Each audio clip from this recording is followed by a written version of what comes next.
محمد نبينا بنور هادينا. தொடர்ந்து பார்த்து வரக்கூடிய சீரத்துர் ரசூல்ல நேற்றைய தினம் என்ன பார்த்தோம்? நேற்றைய தினம் ஃபத்ஹு மக்காவை பார்த்தோம். மக்காவினுடைய வெற்றி இஸ்லாத்துக்கு கிடைச்ச மிகப்பெரியதொரு திருப்பு முனை. சீராவில் நபி ஸல்லல்லாஹு அலைஹி வஸல்லம் அவங்களோட வாழ்க்கையில் இஸ்லாத்தில் கிடைச்ச மிகப்பெரியதொரு வெற்றி ஃபத்ஹு மக்கா. எந்த விதமான சண்டைகளும் இல்லாமல் அல்லாஹு தஆலா நபி ஸல்லல்லாஹு அலைஹி வஸல்லம் அவங்களுக்கு கொடுத்தான். இந்த ஃபத்ஹு மக்காவுக்கு பின்னால் அரபுலகம் முழுவதிலையும் ஒரு விதமான மாற்றம். அரேபிய தீபகற்பத்தினுடைய எதிர்காலம் ஒரு வெளிச்சமான எதிர்காலம் ஸல்லல்லாஹு அலைஹி வஸல்லம் அவங்களுக்கு விளங்குது. இனி குறைஷிகளே அடிபணிஞ்சிட்டாங்க என்றதோட, அதாவது அந்த அரேபிய தீபகற்பத்தில் இனி சிலை வணக்கம் என்றது தோன்றாது என்றதுக்குண்டான ஒரு அறிகுறி தான். ஏன்னா அவ்வளவு அடம்பிடிச்ச குறைஷிகளே இப்போ என்ன செஞ்சிட்டாங்க? இஸ்லாத்தை ஏற்றுக்கொண்டாங்க. இந்த ஃபத்ஹு மக்கா என்றது அரேபியர்கள் யாருமே எதிர்பாராத ஒரு நம்ப முடியாத ஒரு நிகழ்வு தான் ஃபத்ஹு மக்கா. அப்போ குறைஷிகள் அடங்கிட்டாங்க. அடுத்த வேறு யார் இருந்த முஸ்லிம்கள் எதிர்த்து கொண்டு? யார்? யூதர்கள். அவங்களும் முடிஞ்சு, அவங்களோட கதையும் முடிஞ்சு. மூணாவது கத்துஃபான் கோத்திரத்தினர். அவங்களும் அன்றைக்கு பார்த்தோம் கொஞ்சம் கொஞ்சமாக இஸ்லாத்துக்கு வர ஆரம்பிச்சுட்டாங்க. ஹைர். இப்போ எல்லாம் அந்த முக்கியமான 3 எதிரிகளும் அப்படி சைலண்ட்டாக இருக்கும் பொழுது என்ன செய்து, சில கர்வம் கொண்ட கொஞ்சம் அடிபணிய இயலாது, முஸ்லிம்களுடைய வெற்றியை ஜீரணிக்க இயலாத ஒரு அகம்பாவம் கொண்ட ஒரு சின்ன ஒரு குரூப் ஒன்று ரெடியாவது. குறிப்பாக ஹவாஜின் சகீப் என்ற 2 கோத்திரங்க என்ன செய்கிறாங்க, இவங்க முஸ்லிம்களுடைய வெற்றியை ஜீரணிக்க இயலாது, எனவே நாங்கள் என்ன செய்வோம், குறைஷிகளே யுத்தம் செஞ்சு செஞ்சு செஞ்சு இயலாத மட்டுக்கும் அவங்களே ஏற்றுக்கொண்டுட்டாங்க.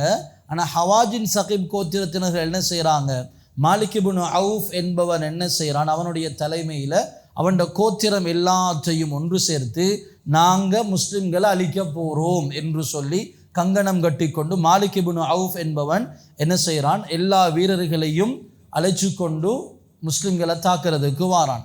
வரும்பொழுது அவன் என்ன செஞ்சான், எங்களோட வீரர்கள் எல்லாம் வெறித்தனமாக போர் செய்யணும் என்றதுக்காக வேண்டி வீரர்கள் எல்லாம் அவங்களோட மனைவி, புள்ள குட்டிகள், சொத்து செல்வங்கள் எல்லாத்தையும் யுத்த காலத்துக்கு கொண்டு வரணும் என்று அறிவிக்கிறான். அப்போ தான் எங்களோட ஃபேமிலி இருக்குது, எங்களோட ஃபேமிலியோட முன்னுக்கு நாங்கள் தோத்தா எங்களுக்கு என்னவாகும், சரியில்லையே, எங்களோட மனைவி மக்கள் பார்த்து கொண்டிருக்க நாங்கள் தோக்குறதா என்று வெறித்தனமாக அவங்க போராடுவாங்க என்பதற்காகத்தான் இந்த வேலையை செஞ்சான் மாலிக் இப்னு அவுஃப். இவங்கெல்லாம் அவுத்தாஸ் என்ற இடத்துக்கு வந்திருக்கிறாங்க. ஹிஜ்ரி எத்தனையில் இருக்கிறோம்?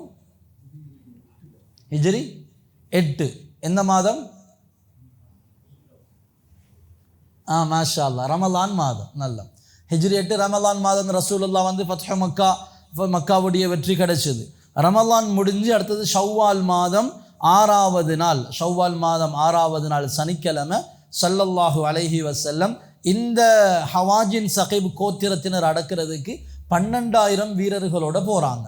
ஃபத்ஹு மக்காவுக்கு எத்தனை வீரர்களோட வந்தாங்க? 10,000. மற்ற 2,000 யார்? இப்போ வந்து இஸ்லாத்துக்கு ஏற்றுக்கொண்டாங்களே, பெரும்பாலானவங்க இஸ்லாத்துக்கு இப்போ ஏற்றுக்கொண்ட 2,000 பேரும் சேர்ந்து ஸல்லல்லாஹு அலைஹி வஸல்லம் அவங்களோட ஹுனைன் என்ற இடத்தை நோக்கி போகிறாங்க. ஹுனைன் என்ற இடத்தை நோக்கி போகிற நேரம் ஸல்லல்லாஹு அலைஹி வஸல்லம் அவங்க மக்காவில் வந்து சரியாக 19வது நாள் அந்த விஷயம் நடக்குது. ஸல்லல்லாஹு அலைஹி வஸல்லம் ஹுனைனுக்கு போய்ட்டு சேர்றாங்க. முஸ்லிம்கள் ஹுனைன் என்ற இடத்துக்கு வர முந்தியே மாலிக் இப்னு அவுஃப் என்ன செஞ்சானேண்டா, எல்லா பதுங்கு குழிகள்லையும் அம்பரியும் வீரர்கள் எல்லாம் நிறுத்தி வச்சான். திடீரென்று தாக்கணும் என்று சொல்லி அந்த ஏற்பாட்டில் ஸல்லல்லாஹு அலைஹி வஸல்லம் அவங்களும் முஸ்லிம்களும் அது தெரியாமல் அப்படி ஃபஜ்ர் தொழுதுட்டு அந்த மங்கலான வெளிச்சத்தில் ஸல்லல்லாஹு அலைஹி வஸல்லம் அவங்க இஸ்லாமிய படையை கூட்டி கொண்டு போகிற நேரம் ஏற்கனவே தயார் செய்யப்பட்டிருந்த மாலிக் இப்னு அவுஃப் என்றவனுடைய வீரர்கள் எல்லாம், ஒளிஞ்சிட்டு இருந்த வீரர்கள் எல்லாம் திடீரென்று ஒரே மிக்கல முஸ்லீம் படையை தாக்குறாங்க. முஸ்லிம்கள் எதிர்பார்க்கல. இந்த சுபஹு தொழுதுட்டு மங்கலான வெளிச்சம் நாங்கள் போயிட்டு முன்னுக்கு நின்று அப்படித்தானே போர் தொடங்குறது. திடீரென்று இப்படி பதுங்கிருந்து தாக்குவாங்கன்னு சொல்லி முஸ்லிம்கள் யாரும் என்ன செய்யல் எதிர்பார்க்க இல்லை. திடீர் தாக்குதனால முஸ்லிம்கள் எல்லாம் செதறி போயிட்டாங்க. எத்தனை முஸ்லிம்கள் போனாங்க? 12,000 பேர். 12,000 பேரும் செதறி போயிட்டாங்க. ஸல்லல்லாஹு அலைஹி வஸல்லம் பள்ளத்தாக்கினுடைய வலது பக்கம் ஒரு 100 பேருக்கும் குறைவானவங்களோட ஸல்லல்லாஹு அலைஹி வஸல்லம் அவங்க இருக்கிறாங்க. மற்ற 12,000 பேரும் செதறி போயிட்டாங்க. ஸல்லல்லாஹு அலைஹி வஸல்லம் அவங்க ஃபத்ஹ் மக்காவுக்கு வரும் பொழுது இஸ்லாத்தை ஏற்றுக்கொண்டது யாரு? நபி அவங்களோட பெரியப்பா மாஷா அல்லாஹ் அப்பாஸ் ரலியல்லாஹு அன்ஹு. நபி அவங்க சொன்னாங்க, அப்பாஸே உங்களோட சவுண்ட் நல்ல சவுண்ட், நீங்கள் சத்தம் போட்டு கூப்பிடுங்க சஹாபாக்களை, நபி அவங்க இங்கே இருக்கிறாங்க வர சொல்லுங்கன்னு சொல்லி அவங்க ஐனா அஸ்ஹாபு சமரா என்று சத்தம் போட்டு கூப்பிட்டதில் எல்லா சஹாபாக்களும் ஓடி வந்து நபி ஸல்லல்லாஹு அலைஹி வஸல்லம் அவங்கள்ட்ட சேர்ந்துட்டாங்க. 12,000 பேரும் சேர்ந்துட்டாங்க. மிச்சம் உக்கிரமமாக 2 சாராருக்கும் போர் நடந்து கொண்டிருக்குது.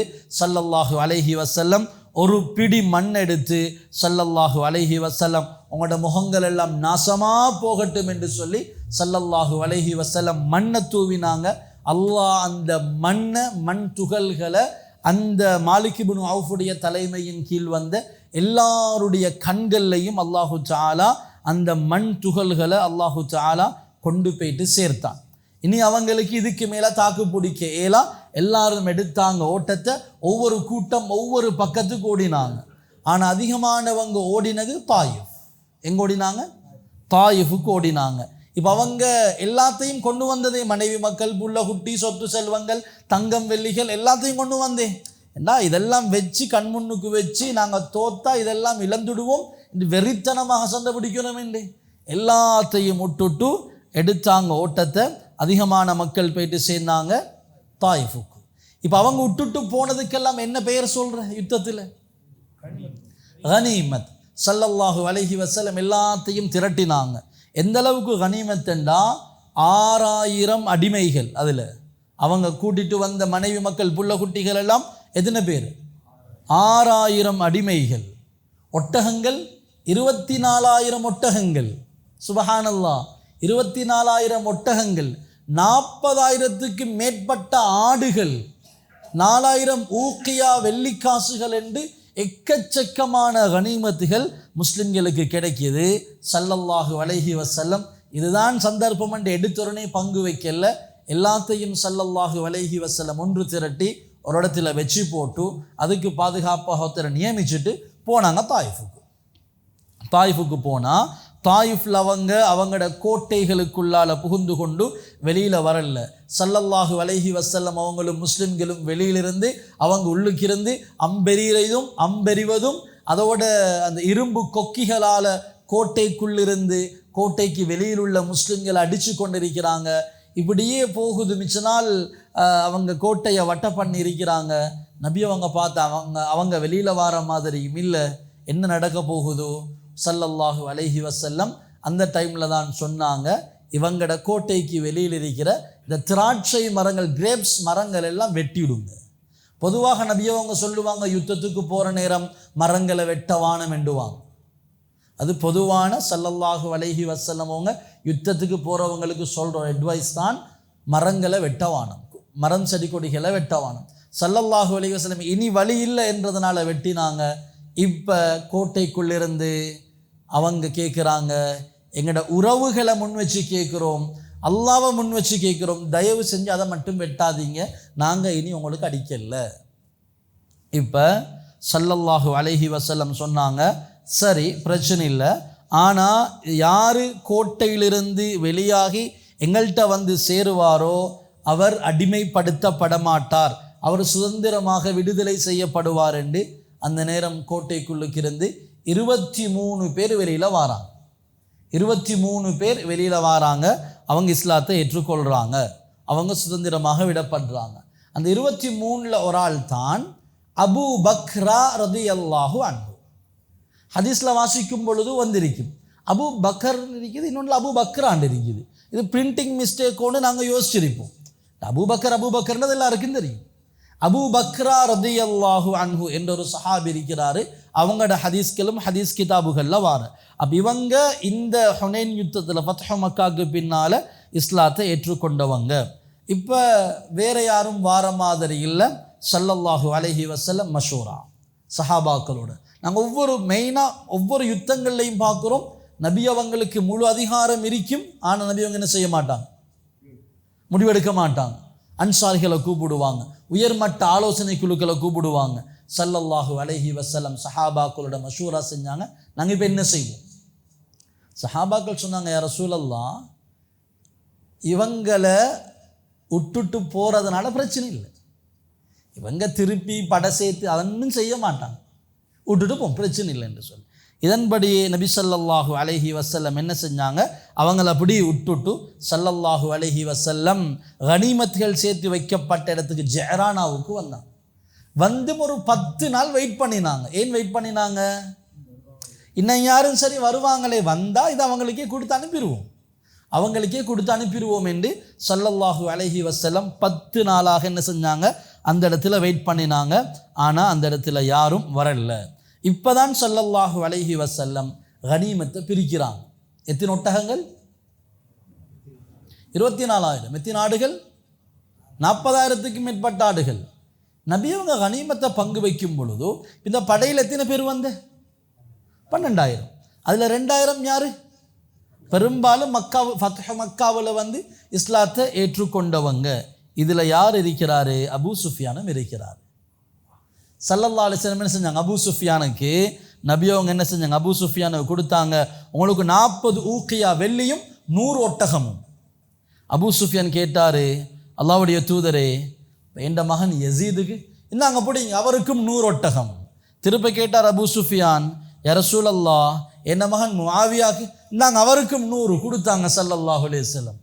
இவங்க ஆச்சரியப்படாங்க, அடே ரசூலுல்லாஹ், இப்போ தான் புதுசாக இஸ்லாத்துக்கு வந்தாங்களே, அடே இப்படியெல்லாம் வறுமையை பயப்படாமல் இந்த அளவுக்கு செலவழிக்கிறாங்களே, இப்படி ஸல்லல்லாஹு அலைஹி வஸல்லம் நிறைய கொடுத்தாங்க. யாருக்கேண்டா?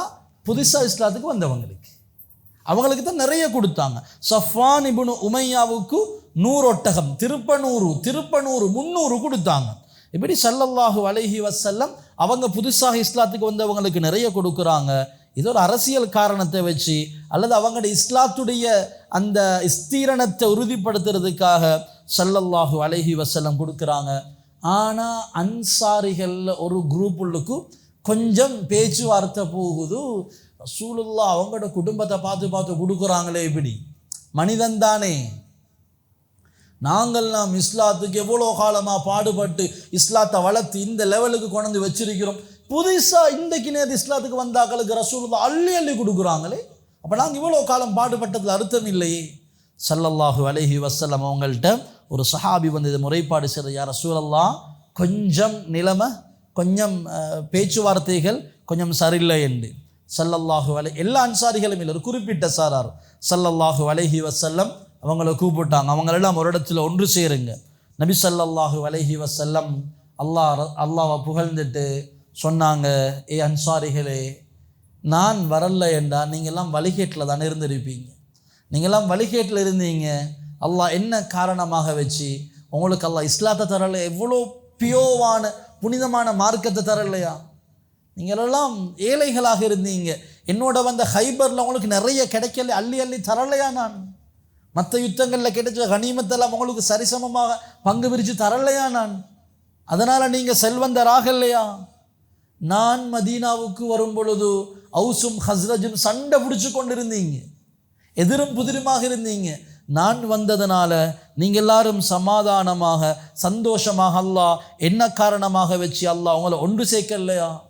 ஏ அன்சாரிகளே, இந்த அற்ப பொருளுக்காகவா நீங்கள் மன வருத்தம் படுறீங்க? இந்த துன்யாவுடைய இதுக்காகவா?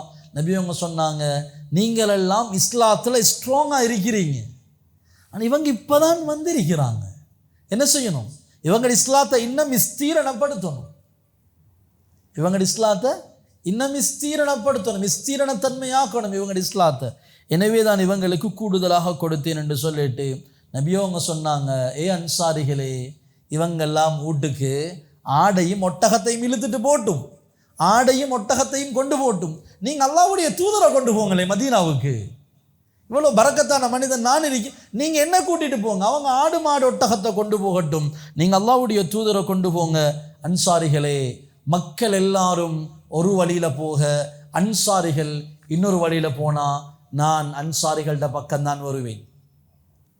மக்கள் எல்லாம் ஒரு பக்கம் போக, அன்சாரிகள் ஒரு பக்கம் போனால், அன்சாரிகளே நான் உங்களை சார்ந்தவன், நீங்கள் போகிற வழியில் தான் நான் வருவேன். யா அல்லாஹ், அன்சாரிகளுக்கும் அன்சாரிகளுடைய குழந்தைகளுக்கும் பரக்கத் செஞ்சிடு யா அல்லாஹ் என்று ஸல்லல்லாஹு அலைஹி வஸல்லம் உருக்கமான உரையொன்றை கொடுக்க, அன்சாரிகள் எழுதுறாங்க கிதாபில், தாடி நலைகிற அளவுக்கு அன்சாரிகள் அழுதாங்க.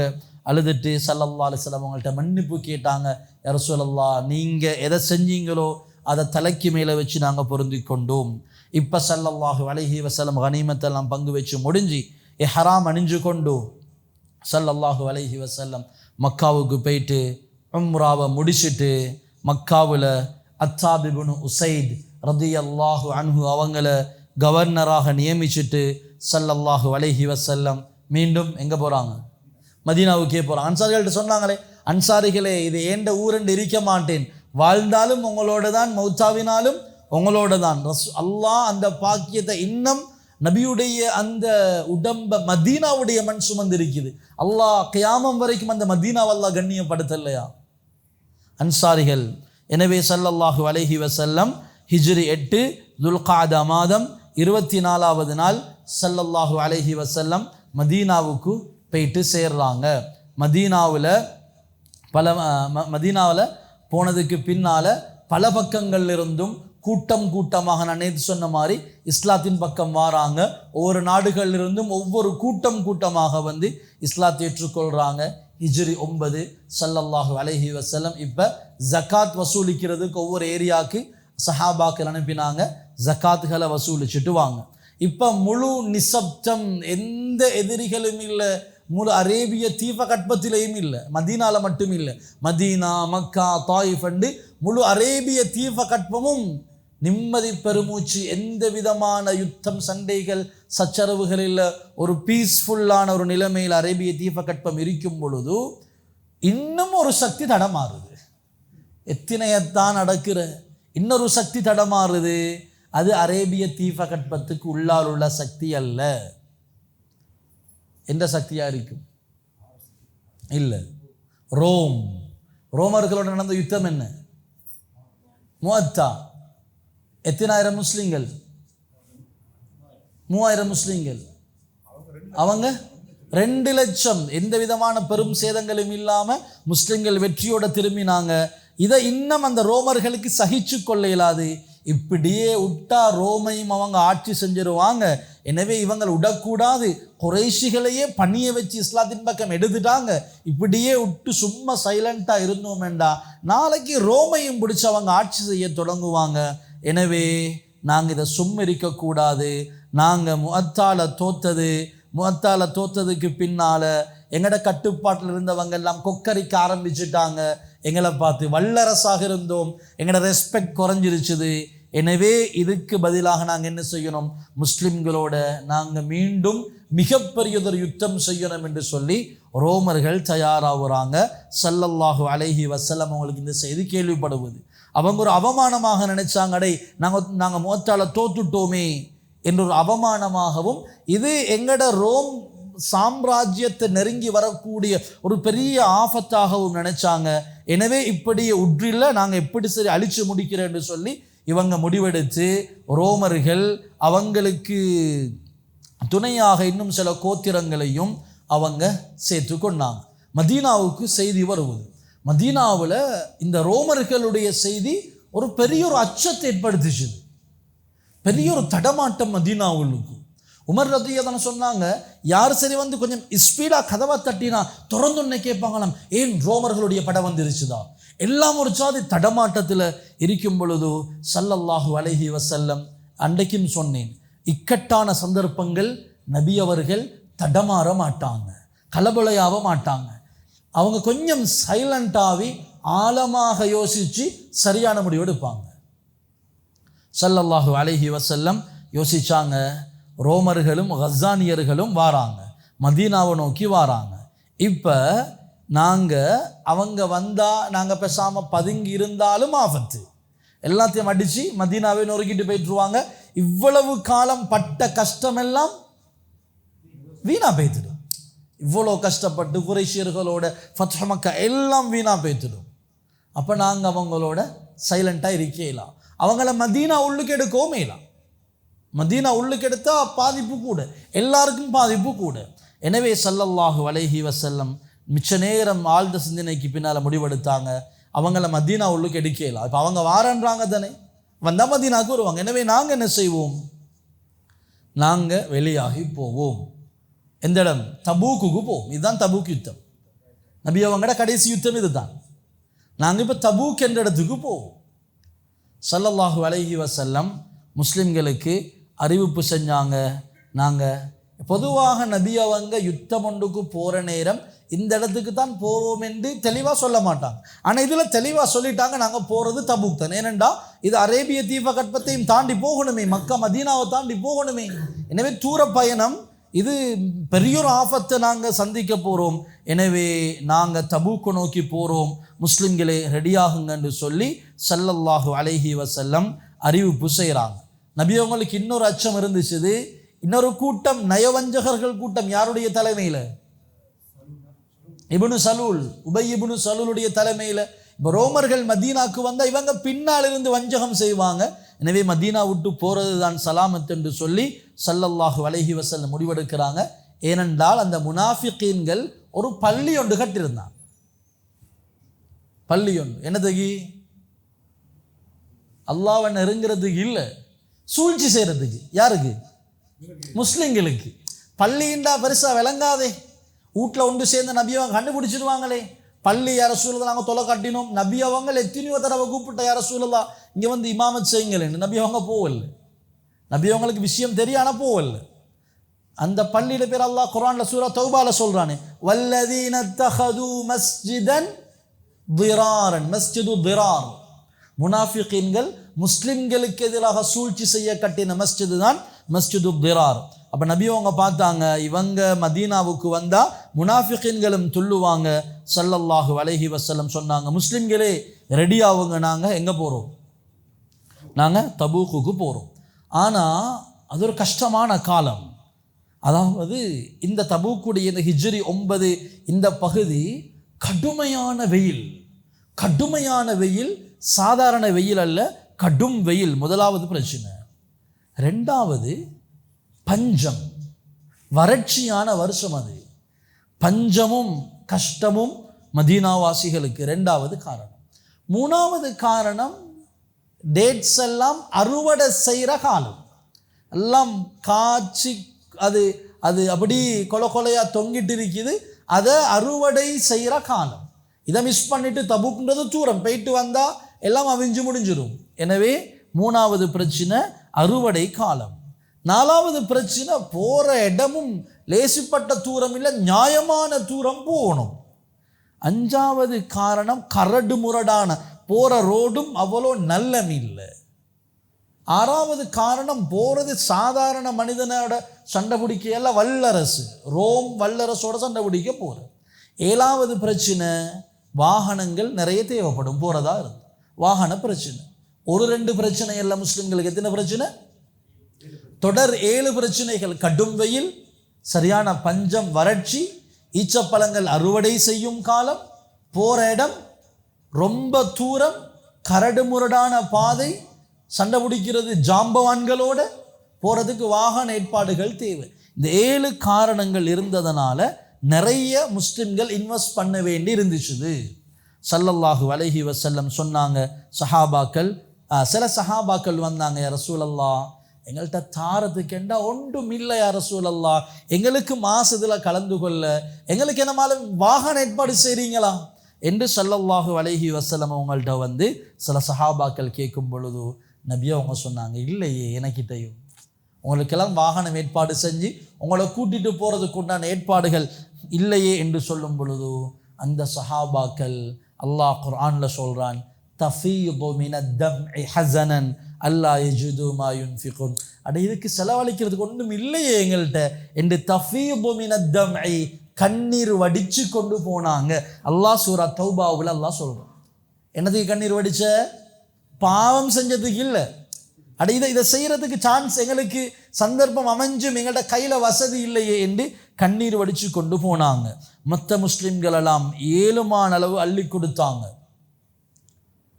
உஸ்மான் ரலியல்லாஹு அன்ஹு, அவங்களுக்கு பேர் உஸ்மானே கனி, பணக்கார உஸ்மான். உஸ்மான் ரலியல்லாஹு அன்ஹு இந்த ஹிஜ்ரி 9 அவங்களோட பிஸ்னஸ் ஷாமுக்கு போறதுக்கு ஃபுல் லோடோட ஒட்டக பெரிய கூட்டம் ஒன்று இருக்குது. அப்போ முஸ்லீம்களுக்கு இக்கட்டான நிலைமை. உஸ்மான் ரலியல்லாஹு சொன்னாங்க, அந்த பிஸ்னஸ் நான் கேன்சல் பண்ணுறேன், எல்லாத்தையும் நீங்கள் எடுத்துக்கொள்ளுங்க யா ரசூலல்லாஹ், இந்த யுத்தத்துக்கு போகிறதுக்காக. உஸ்மான் ரலியல்லாஹு அன்ஹு 200 ஒட்டகங்கள் ஃபுல் லோடோட, அதாவது 200 லொரி ஃபுல் லோடோட நாங்கள் பிஸ்னஸுக்கு ஏற்றி வச்சதை, கொழும்புக்கு ஏற்றி வச்சதை அப்படியே கொடுக்குறதா இருந்தால் எப்படி இருக்கும்? ஒட்டகம் என்றது அது பெரிய ஒரு ஒரு வெஹிக்கலுடைய ஒரு பெருமதி தான் ஒட்டகம் என்றது, சாதாரணம் அல்ல. அப்போ 200 லொரி ஃபுல்லாக லோடோட கொடுக்குறதா இருந்தால் எப்படியா இருக்கும்? உஸ்மான் ரலியல்லாஹு அன்ஹு 200 ஒட்டகங்கள் ஃபுல் லோடோட கொடுத்து 200 ஊக்கியா வெள்ளி காசுகளும் கொடுத்தாங்க.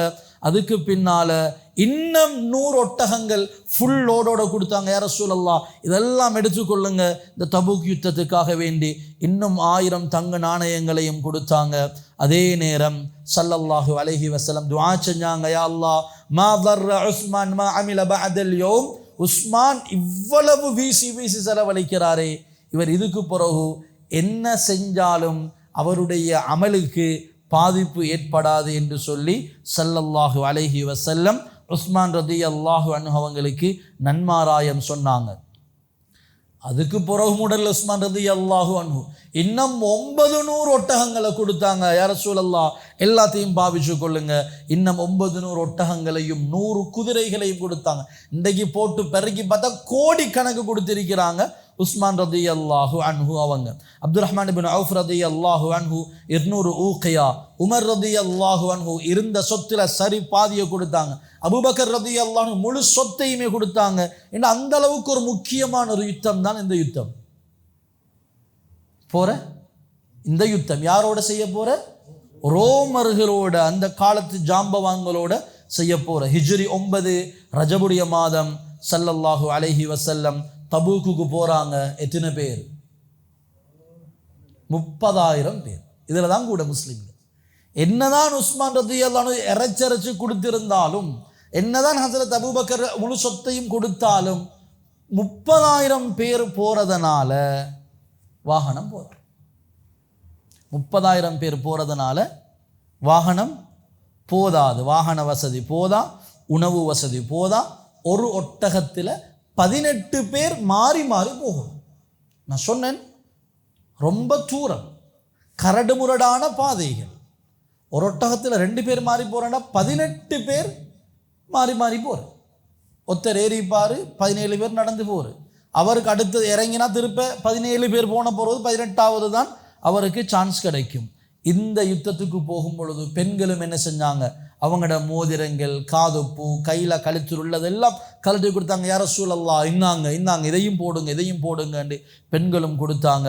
அப்போ ஸல்லல்லாஹு அலைஹி வஸல்லம் அவர்களுடைய இந்த இஸ்லாமிய பட போகிற நேரம் உணவு இல்லை. என்ன செய்கிறாங்க? இலக்கொலைகளை திண்டு சாப்பிட்டதுனால வாயும் புண்ணா விரிச்சுது.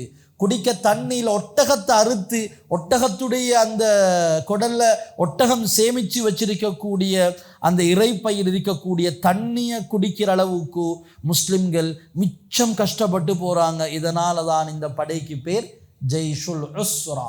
ஜெய்ஷுல் உஸ்ரா. இன்னமஅல் உஸ்ரண்டா கஷ்டம், யுஸ்ரண்டா லேசி.